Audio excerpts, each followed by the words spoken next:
Hi, hello, welcome back to my corner of booktube, and today I'm going to be sharing with you another book review, and this one is The Duke and I by Julia Quinn. This is the first book in the Bridgerton series, and the series was also adapted into a TV show. There's 3 seasons currently out. And yeah, so the first book, we are introduced to Daphne Bridgerton and her family. They have 8 siblings in total, including her, and she's the oldest sister. We also meet Simon, who is newly announced a duke, as his father has just died. And we're both like, it's both like them deciding, oh, let's court, let's fake court so we can both get what we want, which, like, for him is for people to stop trying to match him with other people, and for her it's so that her mom will like stop pushing her at every single guy that they meet at these parties, and because men will see her with someone else, they'll take it as a challenge and like compete now for her attention. Anyways, this is going to be a very, I'm going to put this down because it's right in my hand, but this is going to be a very spoilery review. I have a lot to say. I'm just going to go and tell you what the story is as I talk about these issues. So I'm trying to like talk to you like I would be telling this to my mom or my friends or whatever, because that's just the way I want to do it, and hopefully that will help me to be coherent and concise. I do have my notes right in front of me and all the quotes that I want to share with you to like hone in and what I want to talk about. So, non-spoilery, the first third to half, the first 1/3 to half of this book is like really good. I liked Diamond and Simon's like sarcastic bantering that they have with each other.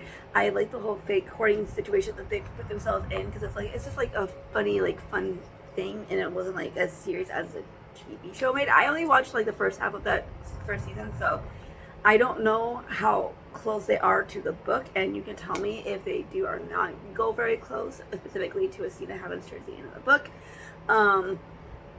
But yeah, I take a lot of issues with like his constant like, I can't get married, I don't want to be married, and it's not like, and like the like I and it's like, I don't want to be like my father, all this stuff, and I'm just like, okay, well, there's a lot of ways to not be like your father without you choosing to not be married. Like, if you want to be married, you can be married and not be like your father. You can have a child and not be like your father. Like, and I will go more into details as in my, but there's like a lot of things going on now that I don't like. I also don't like the whole idea of violence being used as a way to like express love or protection over someone. Violence is always, it just seems like it's always about power. And this, you are literally being attacked, and the only way that you can protect yourself is to like use your fist or whatever.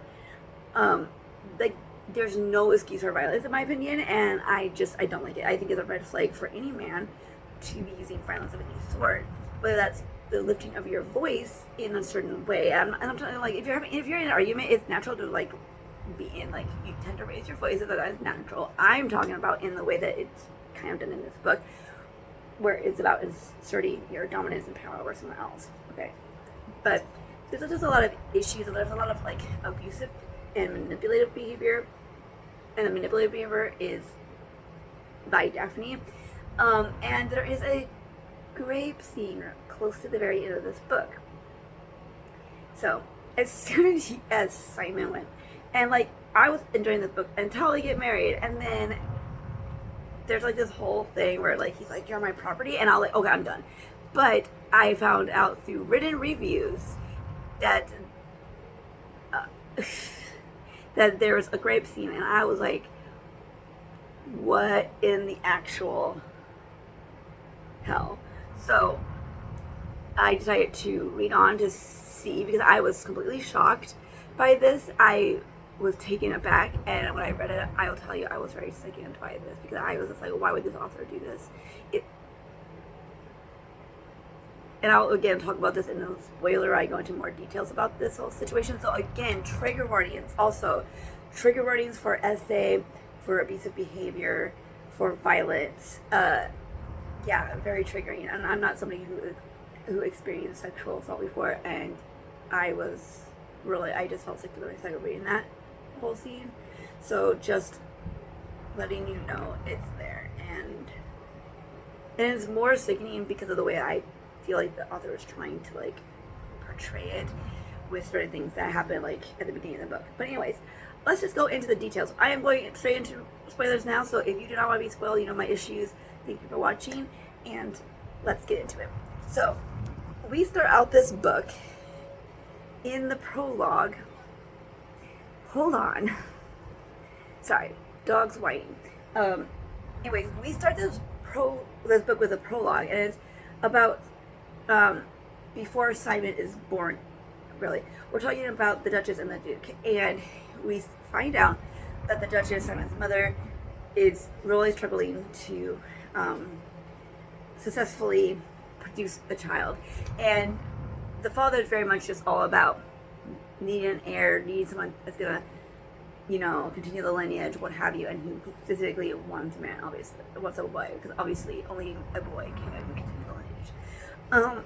And it's interesting to me how the author, and even the maid later on, when she tells Daphne about this whole situation, say like, well, they're like friends, but it just feels like he views her as a tool to get what he wants, which is somebody to continue his line.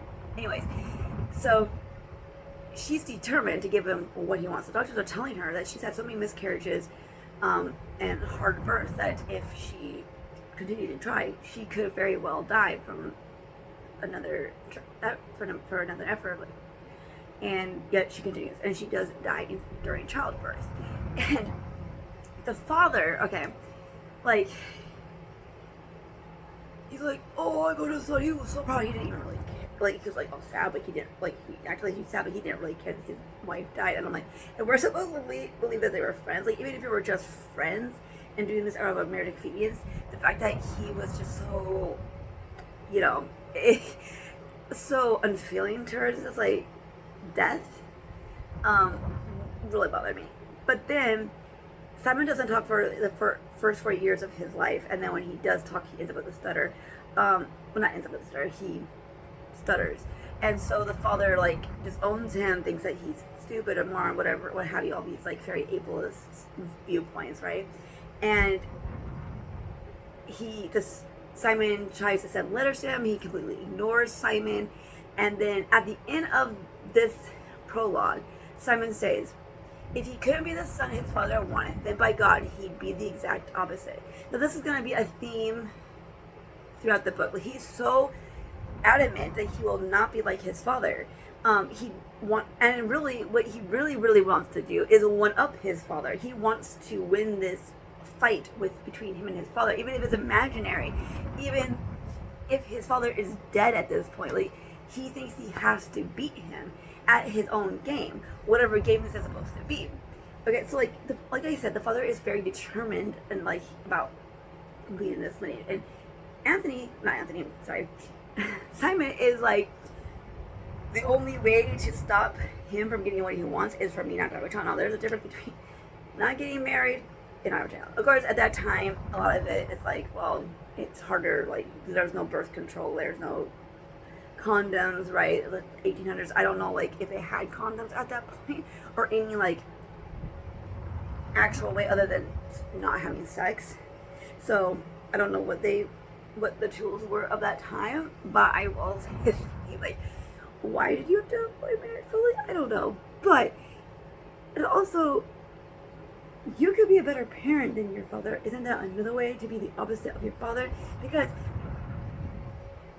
in this prologue, at the end of this prologue, the author makes this very bold statement, and it sounds like what the author's trying to say is that he wants to be the exact opposite of what his father is. Couldn't you be the opposite of your father by, say, marrying for love, being the father that you deserve to have yourself, being that father that you wanted and desired and had hoped for? Wouldn't that be another way of being the opposite of your father? right? So that being said, we will go back to this later on.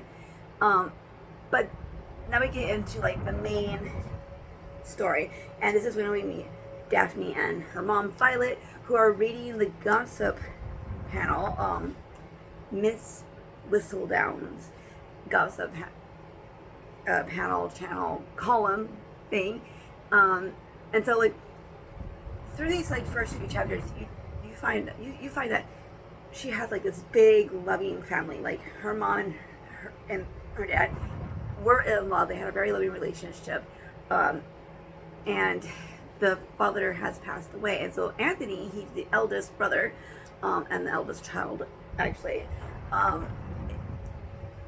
is like basically in charge of this family now because he's the man of the house.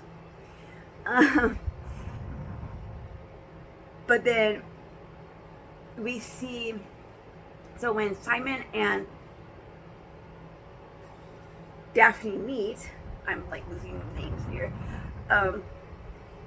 it's at this party, and like I think Daphne is just like exhausted at how every time they go to this party, which is like every season they have like all a bunch of parties, and her mom ends up just like introducing her to every single man that's there. Like she's so desperate, and this is like her third season, so like she's starting to worry. I think that like, is Daphne ever going to find somebody that she feels worthy of marrying?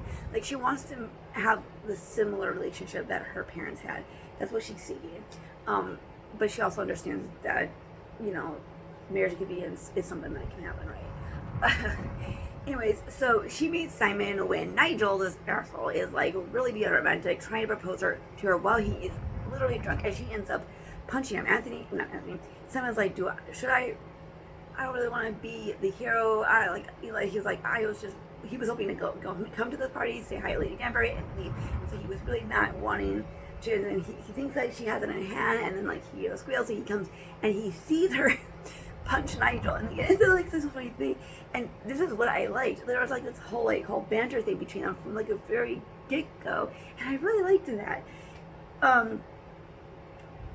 And so at this party, as they end up dancing together, they decide to fake court, and it's Simon's idea actually. Like Simon brings this whole idea up of like, let's fake court.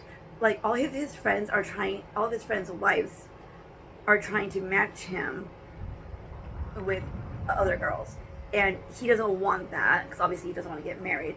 And he's like, and you're tired of your mom like introducing you to every single guy there possibly is. If we are courting, I won't have all these mothers coming after me to marry their daughters to me, and because men will see me as like a challenge, they will start trying to court you also. And so like she's like, I don't know, but okay, we'll go for it, right? And Anthony, the book doesn't really talk about this, but in the show I got this idea more that like he possibly, and I won't say that this is a book, I don't know what the author's original idea about Anthony is, and maybe if I ever would read Anthony's book I would find out, but I am not going to be reading more of her books, by the way, so I will never know. But I think that because he has taken over the family, he's trying to compensate for the loss of their father, and I think he's overcompensating by being way too protective of Daphne. In the TV show, he's purposely like being a bully and like keeping all the guys away. And I think even in the book, someone like mentions this, he kind of like in like a one-line situation, he's like, I think it's your fault that like something along the lines like it's probably your brothers that are causing these guys to stay away from her. Rather than herself, but that's never brought up again, and it's never like cleared if like that's the case or not. And so they end up having to tell Anthony, and I actually liked that Anthony is like in on this whole thing because I didn't really like the whole blackmail situation that was going on in the TV show. I like that this was a little bit more light and more on the fun side of things. And not like this constant desperation of like my honor and you gotta save me from the rumors and all that bullshit, which is like obviously a valid thing, especially at that time where a woman's like value and like place in society was very determined on how, you know. So, anyways, so they make this deal. I think he put this deal, and also there's this whole like weird thing about like friendship code where you don't date your best friend's sister. That whole thing is just like, would that be different if it was the sister dating the brother? Like if it was like a different gender, like a gender swap, that whole thing. Anyways, I don't know. So I don't think that really, because like love is love, and why does it matter so much? I just don't understand. Like, and like Anthony's like, well, you're not good for her because like, well then you're not good for any woman either, but you want to go off and like at some point try to find someone for yourself, right? I don't know. It's just weird. But anyways, so they make this deal. Then like they're never gonna be ever alone. They did make this agreement that they would never be anywhere without a chaperone of some sort. Whether that's intentional or they just are at a party, but they cannot be alone.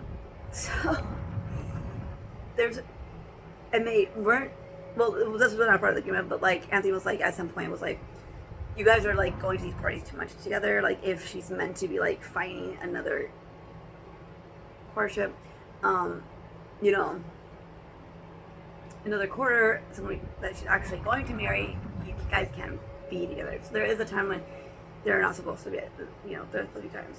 Anyways, before we get to that, to the crux of like why they end up getting married, Daphne asks Anthony why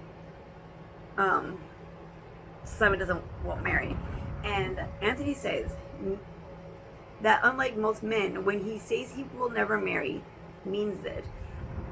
And then she responds, I see. And he continues on, choose a man from your new crowd of suitors and forget Hastings. He's a good man, but he's not for you. Daphne latched on the first part of his sentence, but you think he's not for you. But Daphne couldn't help thinking, maybe, just maybe, Anthony might be wrong. And this is where I feel like the author's I don't know what the author's trying to do, but like it feels like we're going down this whole route. Like, if I can only make him love me, he will change his mind about marriage.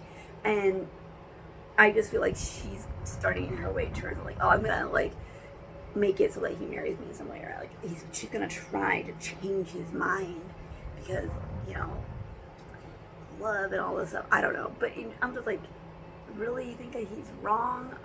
Why? How? For what reason do you think it's wrong? Because you barely know this guy. You only met him like once or twice right now. So how would you know, right? Anyways, there's this party that she assumed that he wouldn't be there, and then call in one of her brothers. I think one of the older three brothers is like, you know, he's actually here. So she like goes to him, and they kind of like begin to think about like his father's brought up. He gets all sensitive because he doesn't really talking about his father. And so he like goes out on the balcony, and then she is the one that invites him out to the garden, and they start having kissy 60 times, and like she's like her bodice is like slightly open, and this is when Anthony shows up, and quote, but Anthony was a man possessed. He pummels Simon, his rage showing on his face, in his fist, in the paranoid guns of fury that emanates from his mouth. I really don't like that he just like went full on attack. He didn't understand what was going on. Like I would get it like if he pulled him away, and I'm like, what the hell is going on here? In anger. And try to get an explanation of what was going on. But he doesn't. He just automatically goes and beats on Simon. Using violence is not an expression of love or protection, and I especially feel like this is more about the fact that he broke the friendship code. Because he doesn't even care. They don't, either one of them really doesn't listen, because he says, it most certainly is not. In case no one calls, I'm the one who, she stops herself in mid-sentence. There is no point in speaking. Neither man was listening. So Anthony, no, Simon in the situation, but mostly I'm thinking about Anthony because he's the one that's like literally beating Simon up. Um, it's like, even if on the surface he really thinks that he is defending his sister's honor, or like he seems like he's protecting her, he's doing this out of love, I feel like he doesn't even really care who did what in this situation. This was just an excuse for him to beat up Simon because he was so angry with him for breaking this friendship code. Because we know that in like earlier passages, like he was angry with him, like you could tell that he was not happy with him at all about this whole situation. Even if he agreed with him fake courting, he was not happy, and I think it has a lot to do with his whole bullshit friendship code thing. So I don't like the use of violence. It's a red flag. If Anthony can so easily just punch somebody and like beat them to that point, to the point that he could have beat him to death, it's a red flag. And we see violence being used by Simon later on also. So then we have this whole thing of like, Simon knows that Anthony is going to try to make him marry Daphne. And this is where I feel like the whole thing about her, like, is going to like, well, if only he loves me, he'll change his mind about marriage. That whole viewpoint is going to come into play here, I feel, and manipulation and stuff, because Anthony's like, you have to marry my sister now, and he's like, no. And he tells Daphne, I can't marry you, Daph. Anthony demands can't or won't, both. And then Anthony punches him again, and he's like, I'm sorry, so sorry. And Anthony's like, save your pathetic words. I'll see you at dawn. So like basically he's challenging him to a duel. And I feel like at this point Daphne should understand that he is willing to die because he would rather die than actually marry. His lack of desire for marriage is so strong, he will die for his belief in not wanting to be married. But okay, here's the thing, and I have a qualm here for myself. I think this is a bit of a more gray area situation. Like, I don't know if this is full-on manipulation by her, because she is trying to save his life. So I recognize that she is trying to save his life, but I also feel like it was slightly manipulation. So she recruits Colin to help her try to find where this duel is happening, because she wants to obviously stop it from happening. And when she like talks to Colin tells her that this guy named Macclesfield saw them, but wouldn't tell anybody. So she knows like that there isn't going to be rumors. Like, he even brings up Lady Danford, but she's like, if Lady Danford has seen anything, she would come to me. She's not one to like spread rumors. She's very direct about things, and that's made me pretty clear about how blunt she is at the beginning in one of those earlier parties. So he tells her where the duel is. She goes there and she ends up finding a way to talking to Simon alone. And she's like, Macclesfield saw us. You have to like marry me. And he's like, well, Macclesfield's not gonna say anything. There's nothing to be worried about. And then she's like, but there were others. Daphne bit her lip. It wasn't necessarily a lie. There might have been others. I feel like right there she is lying because she wants what she wants. It is to protect him, but I also believe she thinks that if she marries him, if she makes it so that they're married, he will change his mind about marriage and children and all this stuff. Like, she's like, I love him, so I'm going to do this even if I'm lying to him about why we're doing this. And yes, I do recognize that she's also at the same time trying to save his life. It is the only way for her to save his life is to get him to lie and tell him that it's her. She's like, save me, protect me. Like, she's like,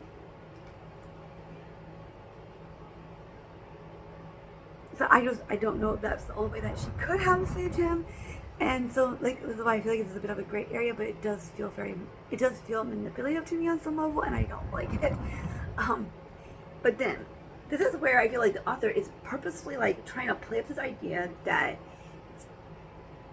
Daphne does not understand sex in every way. She doesn't understand the mechanics around making a child, what it takes to make a child. She does not understand anything about it. And so like she talks about how all of her friends who had previously gotten married talk about like, oh, your mom's gonna tell you all these things before marriage. Just you wait. And she's so excited because she's really looking forward to getting some answers about the wedding night. But her mom, Violet, is very awkward about it, and I feel like this is just weird, and it's purposely done by the author to make the whole conflict work. And I just don't understand. So, like, she calls it marital duty. She calls it the marital duty, and doesn't clear anything up in talking about this. And quote, besides her mother's talk had raised a new set of worries. Violet said that the marital act was a requirement for the creation of children. If Simon couldn't have children, did that mean he couldn't perform these intimacies that her mother had mentioned? And earlier on, when she's trying to convince him to marry her, and he agrees, he tells her, oh my god, okay, I can't have children. There, he done it. And it was almost the truth. So he knows clearly that he's lying to her, but he thinks that it's almost the truth. Because later on he will say something like,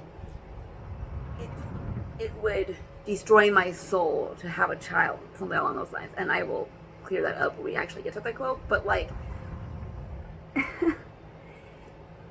so Daphne thinks that the only way to have a child, or the only way that you know, like, she knows that sex, that this act is to have children, so she thinks that they can't have sex, because he says that he can't have children. So he, you know, like, there, you see the disconnect here. Then that night, the night of the wedding, after they get married, the wedding night, he says, Daphne, do you have any idea what happens between you and Madeline? And she's like, I haven't a clue. She literally says, I haven't a clue. Right there, that should have been enough for him to understand that she understands nothing, and should have made it very clear as, like, about the mechanics of sex, and how sometimes, even though you have sex, doesn't mean you'll have a child, and there's different ways to prevent having a child in the middle of sex. But he doesn't do that. And he knows that he's lying to her, because as I said earlier, he says, and it was almost the truth, but not really the truth at all. And I just feel like it's very, I don't know, this whole situation of keeping her in the dark, basically lying to her about sex, or just admitting lying by omission, it's just very cringe, and I'm not here for this. This is why so many, like, and then people are like, why are there so many unwanted pregnancies? Why are these teenagers becoming pregnant? And I'm like, it's because we don't educate them. Anyways, so that says for the first time, they're at his childhood family home, and she meets one of the maids that helped raise him up when he was a child, and she, like, tells Daphne all these things about the stammer, the parents, all the stuff. And when she's telling Daphne about the mother's struggles with pregnancy, she says, well, I said to her what my mother said to me, a womb won't quicken without a strong, healthy seed. And then a little bit later, well, there's a day, I don't know if it's the same night, this night of this day or the next day, they just finished sex, and she talks about how, like, you know, like, what he would do to prevent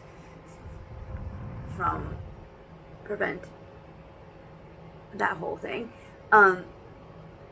She realizes what he's doing, and she confronts him, and, like, she's angry, and she's like, you lied to me, you told me that you couldn't have a child, and he's trying to make it out like it's on her, like he's trying to make it out like, well, I warned you, I told you. Really? Did you? You said you couldn't, right? So and then in this quote, she continued, "You said you can't have children, but you see, she didn't really know how that baby was made. And so when her husband told her he couldn't have children, and this is like where he like tries to justify his lies by saying, like, I warned you. I'm like, well, you didn't warn her that you didn't want children. You warned her that you couldn't have children. And she continues, you said you can't have children, but the truth is you just won't have them. And so they have this whole argument around like where he says he won't have children. And this is where like we go back to that whole quote about how he doesn't want to be, he wants to be the opposite of his father. And I'm just like, well, if you want to be the opposite of your father, you could just be a parent. But he says that he talks about how his father wants to, he obviously he desires for the lineage to continue. And if Simon had never got married, never had children, or just rather never had children, it would go to the cousins, and the laugh was on his father because all the cousins had sisters, daughters. But he says, after I die, the title becomes distinct, and I, for one, couldn't be happier. So it's really all about him, one, not being his father. It's not really about him lacking the desire to be married, lacking the desire to have children. It just feels like he's doing this to win this argument with his father, who is dead. He has unresolved trauma, and she should have never married him. She could have, like, come to him as a friend, talked to Anthony about, like, things, because they as friends could have, like, dealt with this whole situation, but instead, no. She puts herself in the situation where she's married to a guy that is literally suffering from some big trauma issues that he is unwilling to deal with and can truly confront.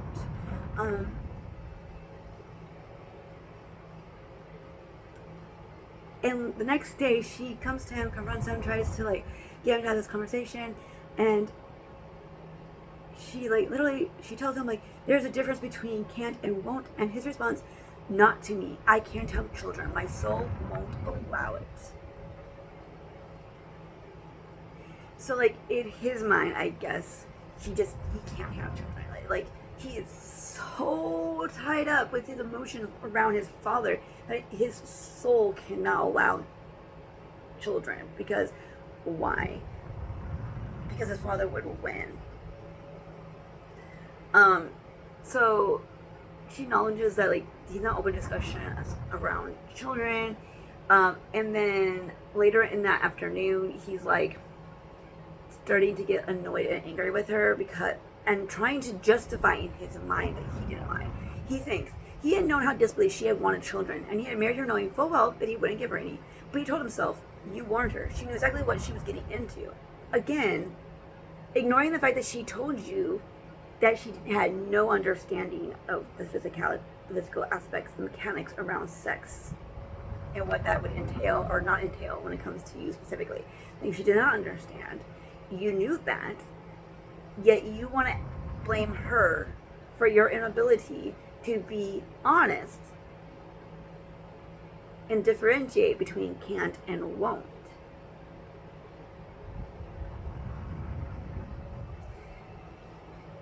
And so,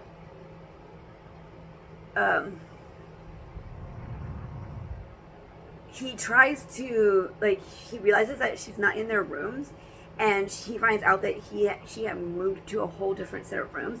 And so he goes to the door, knocks on the door, is like, well, you know, like, this is my property, like, she's not gonna, like, lock the door on me, like, finds out the door is actually locked, and he demands her to let him in. Of course, she refuses because he's literally like yelling and being like all trying to insert his domination over her because she's my wife, she belongs to me kind of attitude going on already with just the way that he is speaking to her. And he says, or rather he's, quote, it had never occurred to him that she would disobey a direct order. She was his wife, damn it. Hadn't she promised to obey him? She eventually does let him in, and he's like, don't ever lock a door against me. And she responds, I desire privacy. Simon advances several steps, again trying to assert his dominance and power over her. I want you to things move back into our bedroom by morning, and you will be moving back tonight. And again, she says no, which makes him even more angrier. So he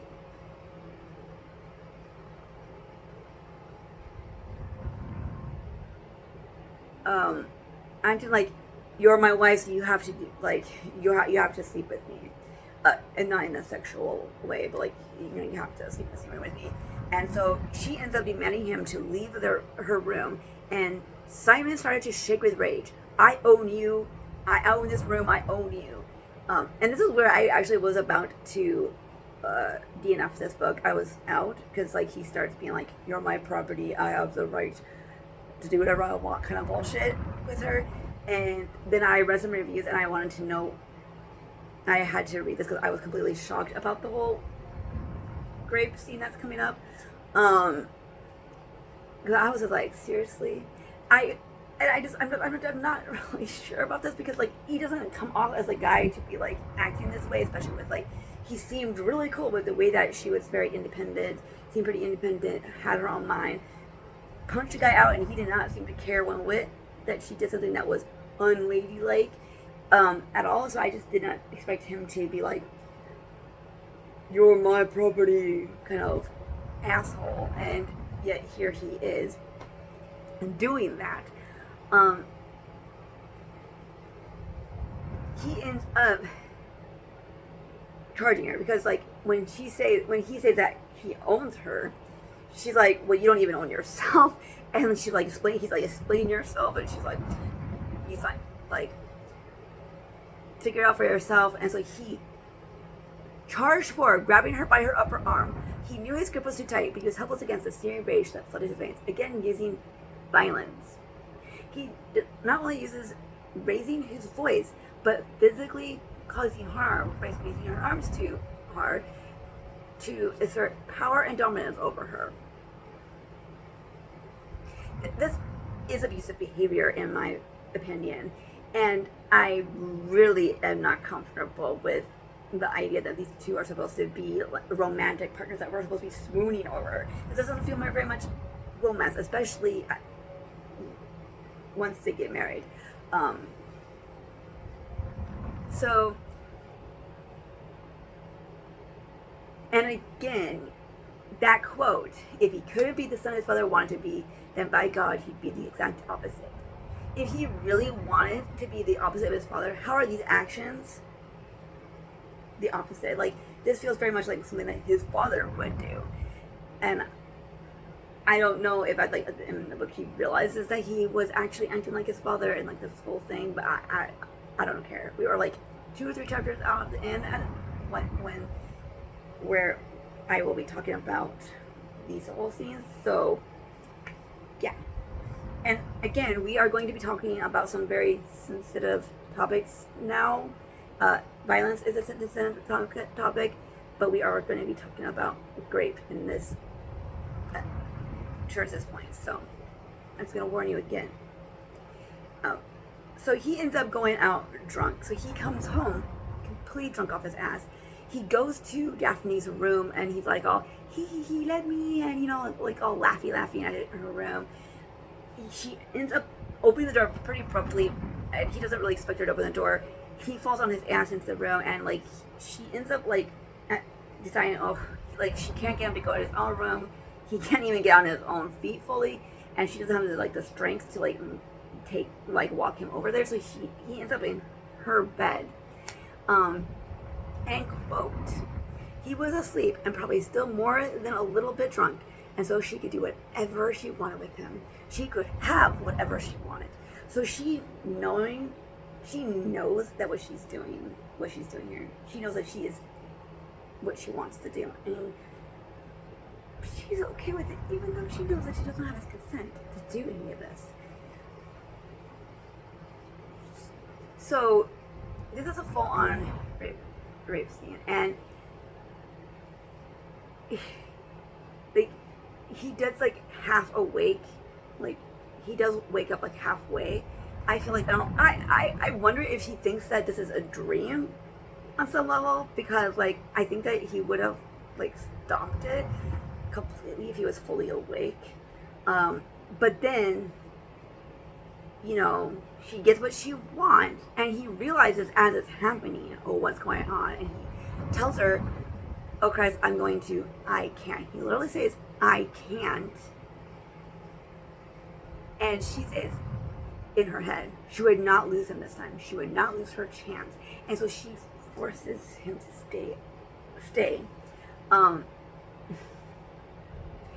And after the fact, he looks at her, and this is what it said. He saw the expression of pure ecstasy on her face, and then suddenly realized she had done this on purpose. She had planned this. Daphne had aroused him in his sleep, taken advantage of him while he was still slightly intoxicated, and held him to her while he did the act in her. And later on, after he leaves, he leaves town, she thinks she wasn't ashamed of her actions. She supposed she should be, but she wasn't. Oh my god. Oh my fucking god. I was completely horrified by this.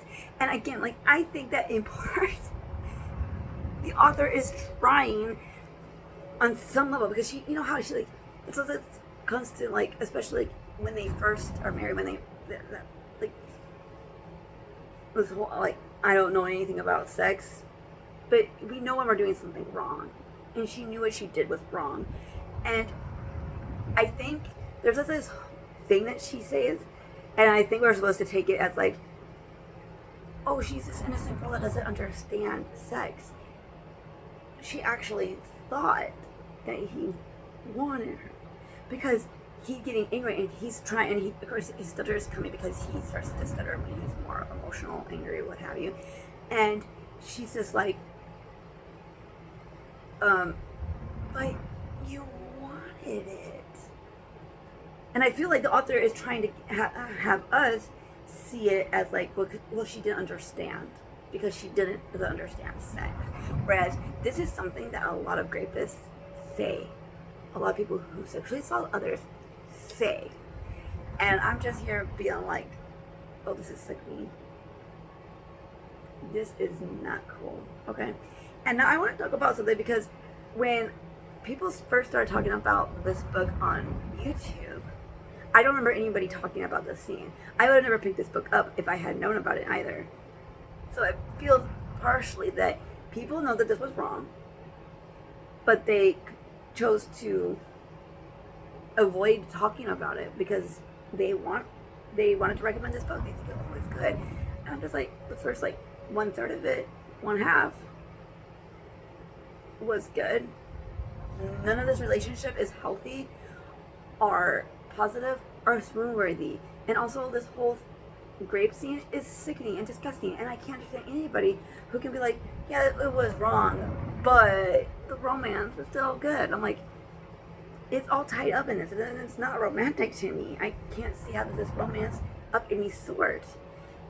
He's abusive, she's manipulative, and a rapist, and we're supposed to like, oh, these two are so good. And I don't care if the other books are better. The fact that this author was okay in putting this here in this book, and then I expected, and apparently she was right to expect it, that people were going to like still see this book as romantic. It's just awful, in my opinion. I'm struggling with this, because this is not the first book where something like super problematic was in it, and people don't bring it up in recent months. Like, I literally did a review talking about the Poison Study, and it's a 16-year-old in a relationship with a 40-year-old. He's literally grooming her, and people, just this past week, I saw someone who I thought was like pretty knowledgeable, pretty understanding and intelligent about these things, literally recommend this book, didn't even mention the problematic aspect of this whole groomer situation. And so it's this fact that people recommend books but don't even bring up or talk about the problematic aspects of these books. Like, you can like a book, but at least you can acknowledge the problematic aspects of these books. You do you, boo. Like, if you want to like this book, go right ahead. It might make me question some of your taste, but you can like what you want. I can't like literally reach through this camera and throw that book out the window of your house to prevent you from continuing reading this book. You know, but it it makes me wonder. It makes me wonder about people who are like, I like this book even though there's this literal rape scene. And because when it comes to like romances, when when you say you like the book, you're saying you're liking these characters on some level, right? Like you're liking this romance, and I'm like, how is this a romance? I don't understand. I'm so confused. I'm so very much confused by this. Confused by how people on YouTube, like in video format, talked about this book, and I don't remember anybody like mentioning any of this. I literally went to reviews, written reviews, and found like 4 or 5 people from Storygraph and Goodreads talking about this scene, and in combination, by the way. And so I was just like really taken aback, really shocked by that because I was not expecting it at all. So I'm very disappointed and just kind of like sick and like over this because this whole scene really was just disgusting because there's nothing about this book. This whole scene ruined the book for me, and I think it should ruin the book for people because there's just no way that you can romanticize rape and be like, yeah, but at me, and be like, no, you can't but at me about this book and about any book that has a rape scene and these two are supposed to be like love interests. It's just a very ick feeling that people are okay defending this book, but you do you. Like I said, I will not be able to reach, and I would not want to reach through the screen and take that book from you. You want to like a book like that, go right ahead. But for me personally, it's awful. It's just awful. And I will not be reading any more by this author in the series. And if the TV show does the same thing, please let me know. I will not continue on with that show. Because I was planning to go back to it at some point. But if they do that in the show between Simon and Daphne, then I will not be continuing on. That being said, thank you all so much for sticking through this very long ass video. Leave a comment down below if you must and would like to. I appreciate it. And I will see you in the next review.